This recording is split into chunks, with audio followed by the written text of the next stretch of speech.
good snowy morning to you today. This is Dan with We the People Prepping. Overnight got a lot of snow where I was at in Wisconsin, and now I'm in Iowa. And the roads are pretty slick, snow piled up everywhere, but it is what it is. I mean, it's that time of the year, right? I wanted to talk about it while I was home for the holidays, over Christmas, and I actually sat down and watched TV. I don't often watch TV, and when I do, it's normally I just find a movie and put it in the DVD player or something like that. But my wife and everybody was wanting to watch regular TV, so I noticed a reoccurring theme though, and it really made me laugh at how hard they're trying to brainwash society into believing that in this new normal thing. Every commercial I seen on TV was hilarious. I mean, people wearing masks and you know doing Zoom video calls for Christmas, and doing having food delivered by DoorDash or whatever, and then having people bring your groceries out to you. You order them online and they bring them to you. Everything is about separating us. Okay. And it really did. It made me laugh because I was like, really, they are pushing this hard. How hard are they going to try to brainwash people into believing, oh, this is normal now? No, this isn't normal. Okay. This is a form of divide and conquer.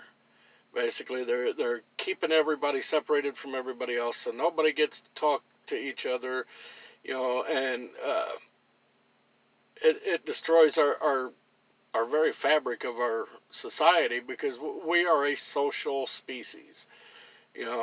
Mankind is not meant to be separated from one another. We need that human interaction. And they're trying to take all that away from you. There's got to be a purpose behind all of this.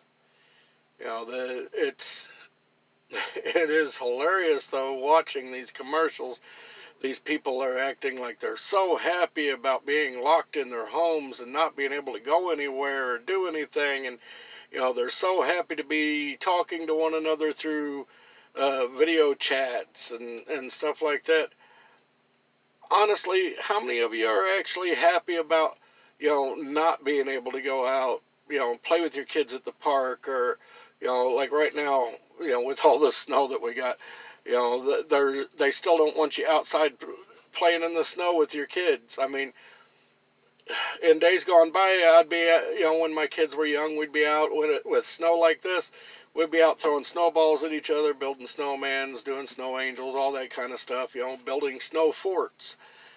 But now they don't want you to even go outside in this weather, And the thing that gets me about this is the science is showing that COVID is spread within the household more than it is anywhere else. Okay? So being out in public, you're less likely to get COVID than you are in an enclosed environment. Don't make a lot of sense to me to be locking people down in their homes. You should be encouraging them to get out, get some exercise. I mean, people are putting on weight. They're developing depression. They're, over the holiday season, our suicides are normally really high anyhow, but this year they've doubled what they were any previous year. And they can't figure out why. Well, okay, you're locking people down. You've taken away their jobs. They have no money for Christmas for their kids. I can understand people being depressed. And they're looking at the future, and it doesn't look any better than what this past year did. So yeah, they're getting depressed. They don't see a way out. They're you know, they think that they're taking the easy way out by offing themselves, but all you do then is you transfer your pain onto those that loved you. Suicide, it may not hurt you for long, but it's going to affect those around you for the rest of their lives. Um, I know when I was married to my first wife, me and her brother had been best friends for forever, and one day I got a call while I was at work that he had committed suicide. And he was 29 years old, suffered from depression and all that. And he had gotten himself into a situation, that he'd dug a hole for himself. But I don't think I should go into detail on that anyhow. But he had made a wreck of his life, let's just put it that way. And the only out that he could see was to commit suicide. Now, he did this out in the garage, okay, in the middle of the night. Well, in the morning, the kids were looking for their dad.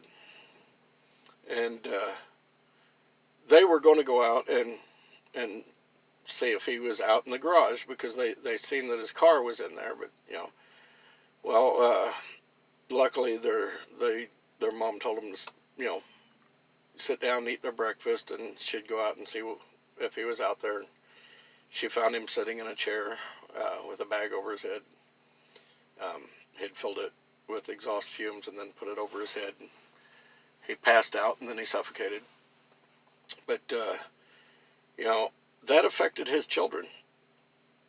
To this day, that still has an effect on his kids. I mean, they lost their father, somebody that they loved. Somebody they looked up to. So, I mean, and then the effect that it had on his siblings and his friends, and it's not, you got to think about other people. I mean, I realize times are tough, and it may seem hopeless, and it may seem like things are never going to get better, but the honest truth about it is things do get better. Things get bad, things get good, things get bad. That's the way life goes. It has its ups and downs. The thing is, you just have to push your way through it. Work through it somehow. If you need somebody to talk to, find somebody to talk to. There are those of us out here who will listen and will try to help you with your problems. I have no problem helping a total stranger if they want to talk to me and tell me their problems, and who knows, I might have a solution for their problem. I got no problem with that. So, but back to my original point was, all of everything that we're being shown on TV, hearing on the radio, I mean, it's all about controlling our lives.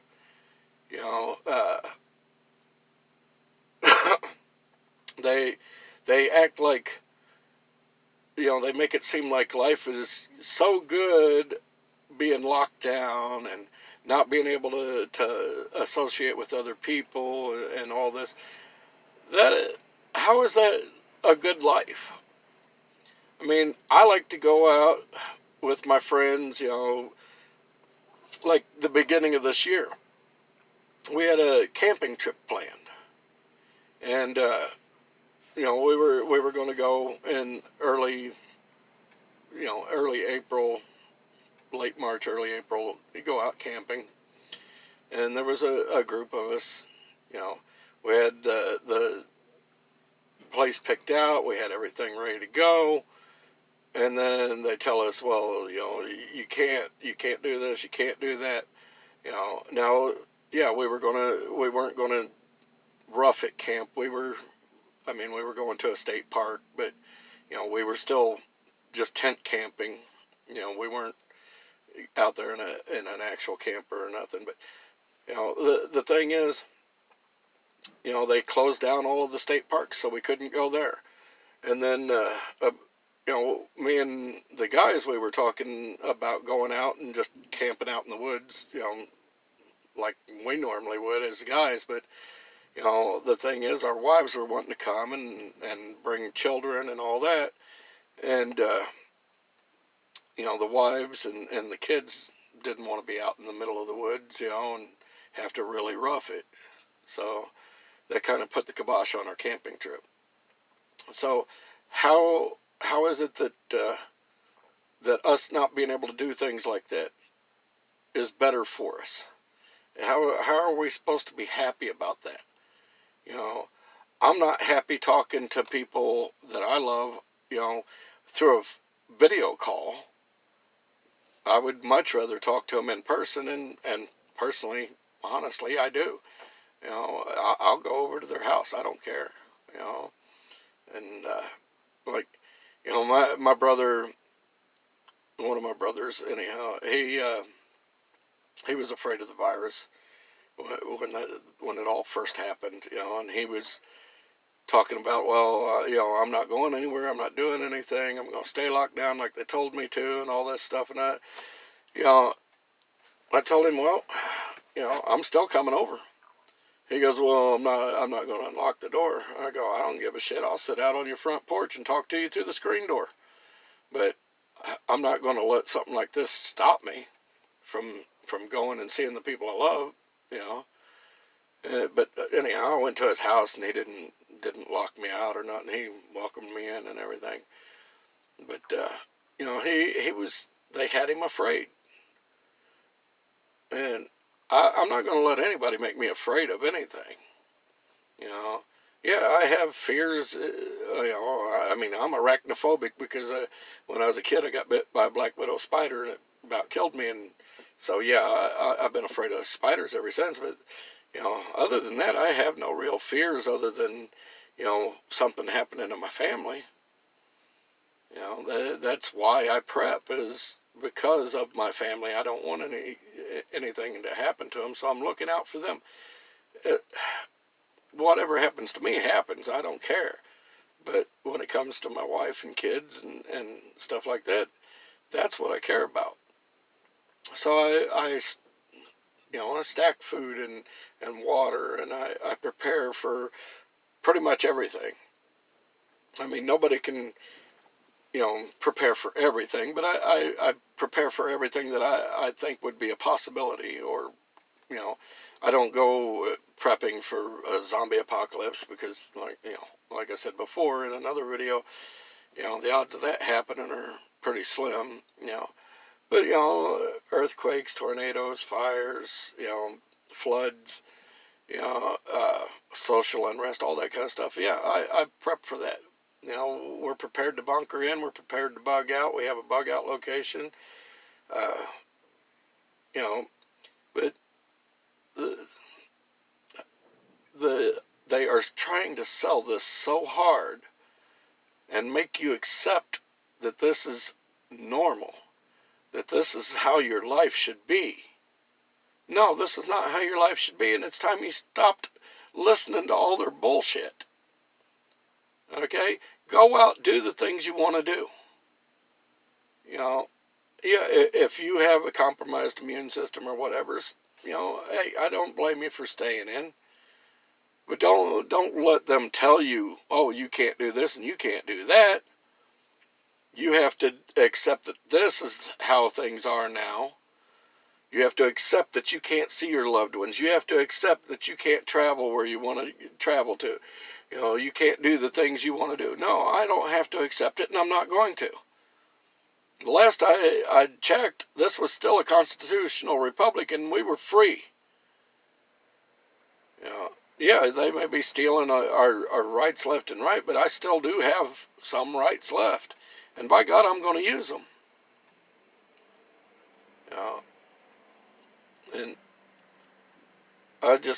I had to talk about that. That it was just hilarious to me how hard they were pushing for everybody to just accept that this is the new normal. Oh, this is the new normal. You gotta do this and that to protect this person or that person. People get sick, they die. It happens. That's part of life. That is the entire cycle of life. If I get sick and I die, hey, I get sick and I die. I'm not going to hide from death, because death's going to find us all.